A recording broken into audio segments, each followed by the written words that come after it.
Hello and welcome to another instalment of the Sms-R series. This time it's round 3 and we're at the Fuji International Speedway where it's 12 corners, really nice track with a 10-minute qualifying and a 30-minute race as always. So in the Teams Championship we currently stand in 6th position where the top 4 teams qualify, so it's not very good, and we're 14th in the individuals, so a lot of improvement needs to be made. Let's see what happened in qualifying.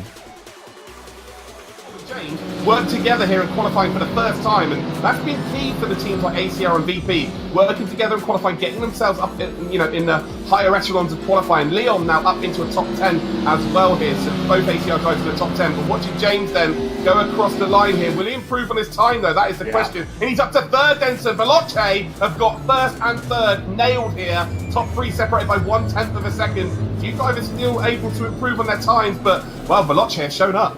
Right then, as you can see, Storm is P1, I'm P3, our strongest session in the championship by an absolute mile, and yeah, we're both feeling really good ahead of the race. We start P3, let's see what happens. So, good start. As you can see from the top left replay, there's a bit of a glitch in the replay. We go into second place, just in front of Michael, and then what happens next is a bit violent. One of the Lazarus drivers outbraked himself, pushed Michael into me, and yeah, because damage isn't on in the championship, it doesn't really affect anyone's race, so it's alright.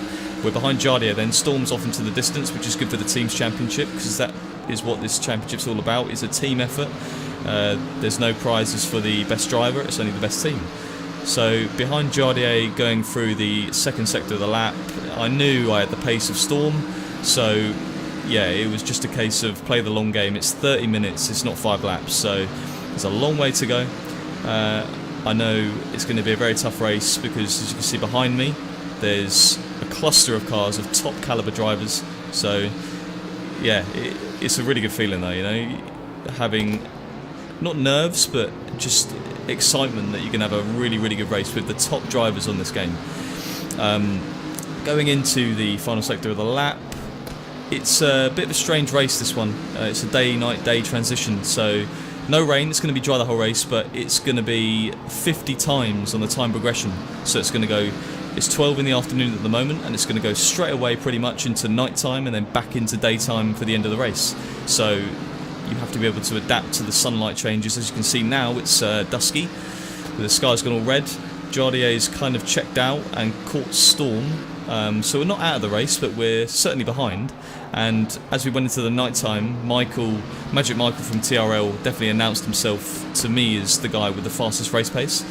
He was right behind me for a long time. He had a penalty of 2 seconds, and then he decided to get right on my backside, so I thought there's no point fighting him, let him past, and we can potentially go and trouble the front two, because yeah, even if I stay behind Michael within 2 seconds, I finish ahead of him. So it wasn't an issue for me to let him past.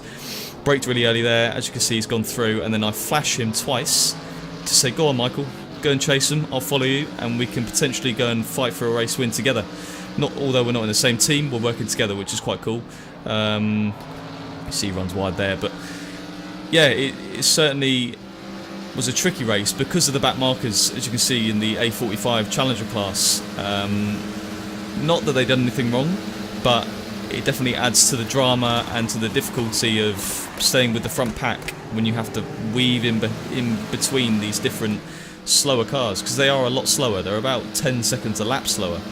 This is a bit crazy actually, this dive bomb on the Challenger series. I thought I was going to hit the silver and red car ahead, which would have completely ruined my race, but we've just got away with that. And as you can see, the front 3 are all together now. They're fighting and I'm right behind them, so at this point I'm really happy and excited that we can get the win. Now we're in the morning again, so we're about 20 minutes into the race. This is when it got interesting. You can see Jardier and Storm fighting going into turn 1, and Michael just waiting to pick up the pieces. I'm kind of in a similar position, except Storm and Michael have a 2-second penalty at this point. Me and Jardier both don't, so I'm net second, Jardier is net first, and then Storm is third and Michael is fourth. So it's a bit complicated to keep up with, but I knew I was in the hunt for the race win, so I had to get past Jardier for the win. Not only for the win, but to potentially hold him up a little bit to get Storm the gap. So if I didn't win, Storm would win. So either way, we're getting the big points. It's a Formula 1 style point system, so the winner definitely benefits a lot more than any other driver in terms of points. You know, there's 25 points for first, 18 points for second. That's a big difference, and when you're in our position in the championship, that really does matter. So We go for a lunge on Jardier. We are about to make the apex, but the nature of the game, I've said it many times before, it glues the cars together, so it looks like it absolutely punted him out of the way. We made contact on the apex, and then my car gets sucked into his, and you can't do anything about it. It doesn't look pretty, but it's just the way it is, and it's really annoying. But anyway, Storm and Michael are now running away with it. Me and Jardier are fighting for what we think is the net lead of the race, so I go into defense mode effectively, and my tactic was to defend from Jardier till the final lap, and when Michael and Storm really battle out for the win, I'll catch up to them and take the win with their penalties. You'll see it doesn't quite work out that way. It's very close, but you can see in the top left corner Jardier is all over me now, and we're defending from him again going into turn 1. This was a common theme towards the end of the race, but I think I had him covered. It's quite an easy corner to defend into, and Storm and Michael, just aren't fighting enough for my liking. You see they get away even more because I'm defending once again from Jardier going into turn 1.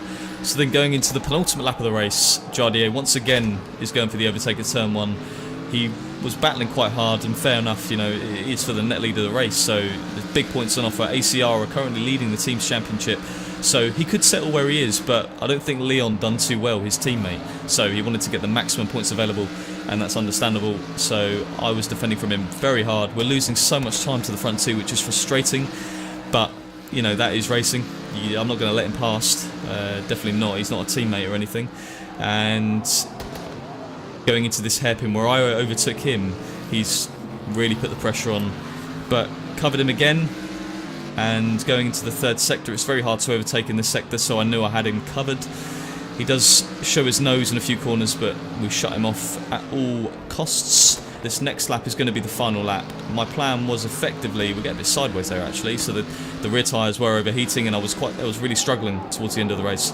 So going into turn 1 again, we covered Jardier off, and then my plan was, when we covered him off, to basically boot it, do a time trial lap, and see if we can catch Storm and Michael and get within those 2 seconds. Unfortunately, as you can see, that's a little bit more than 2 seconds, about 3 seconds. So we just lose out. We finish P3, Storm wins the race, Michael in second, myself in third, and Jardier in fourth. So really, really top result for the team. 40 points, and you know, all our laps are so close. Everyone's so fast in this championship. I can't express how hard it is to be at the front. But yeah, really strong championship result for us, and we're back in it. We had 6 points before, now we have 46. We're third in the championship standings. Top 4 go to the LAN Final. So going into the final round at Watkins Glen, we're really confident we can qualify, and we're really happy about it. So thank you for watching another instalment of the Sms-R series. I hope you enjoyed it, and look forward to the final round next Thursday at Watkins Glen. Thanks for watching, and see you on the next one.